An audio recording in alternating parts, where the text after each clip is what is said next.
नमस्ते, कथा यात्रा च्यानलमा हजुरहरूलाई स्वागत छ। आजको कथा सत्य घटनामा आधारित छ। आउनुस् कथा सुरु गरौँ। यो कथा हो सिनमङ्गलको एउटा साँचो घर।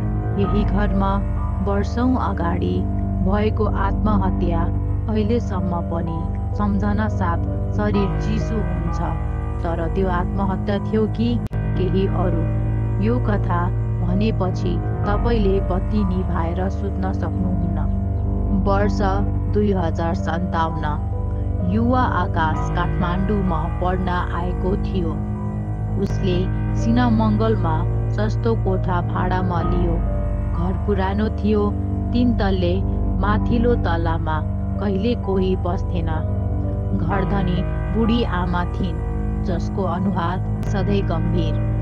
पहिलो रातै आकाशलाई सुत्दा खाट हल्लियो। सुरुमा उसले सपनाको दोष दियो, तर भोलिपल्ट बिहान तल्लो तलामा बस्ने दाइले भने, हिजो राति माथि कसले हिँडे जस्तो आवाज आएको थियो। तिमी त थियौ।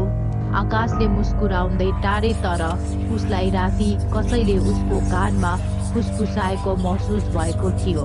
केही दिनपछि आकाशको बानी परिवर्तन हुन थाल्यो। ऊ एक्लै बोल्थ्यो, ऐनामा हेरेर मुस्कुराउँथ्यो। ऊ भन्थ्यो, ऊ फर्केकी छे, ऊ मसँग बोल्छे। साथीहरूले उसलाई सल्लाह दिए, कोठा बदल, तर उसले भने, मलाई त्यहाँ शान्ति लाग्छ।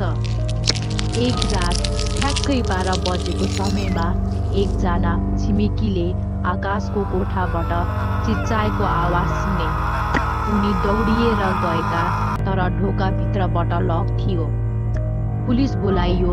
कोठा फुटाएर हेर्दा आकाश फर्समा लडेको थियो, मृतक। तर उसको आँखाहरू खुल्ला थिए र तल्लो ओठ चिप्किएको थियो, मानव कसैले घाँटी समातेको थियो। अझ डरलाग्दो कुरा, ऐनामा रातो लिपस्टिकमा लेखिएको थियो, ऊ मेरो थियो, अब मेरै नै हुनेछ। पूर्णविराम। पुलिसले अनुसन्धान गर्दा थाहा भयो, सोही कोठामा 7 वर्ष अघि एउटी युवतीले आत्महत्या गरेकी थिइन्, कारण प्रेमीले धोका दिएकोले। त्यसपछि त्यो कोठा कहिले खोलेन। अहिले पनि त्यो घर अझै उस्तै छ। बाटो हिँड्दा पनि मानिसहरू नजर मिलाउँदैनन्। आशा छ हजुरहरूलाई हाम्रो यो कथा मन परेको होला।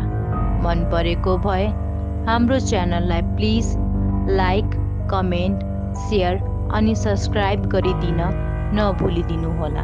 धन्यवाद।